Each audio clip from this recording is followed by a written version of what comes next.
और हैदराबाद में इंतज़ामिया ने दूध की सरकारी कीमत में फ़ी लीटर 10 रुपये का इजाफा कर दिया। डिप्टी कमिश्नर हैदराबाद की जानिब से जारी करदा नोटिफिकेशन के मुताबिक दूध की कीमत में 10 रुपये इजाफे के बाद 230 रुपये फ़ी लीटर हो गया।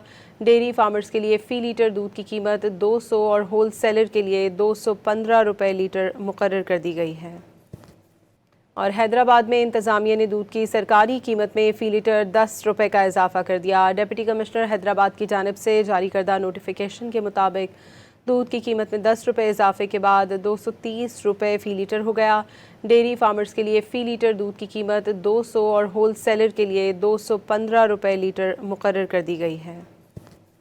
और हैदराबाद में इंतज़ामिया ने दूध की सरकारी कीमत में फ़ी लीटर 10 रुपये का इजाफा कर दिया। डिप्टी कमिश्नर हैदराबाद की जानिब से जारी करदा नोटिफिकेशन के मुताबिक दूध की कीमत में 10 रुपये इजाफे के बाद 230 रुपये फ़ी लीटर हो गया।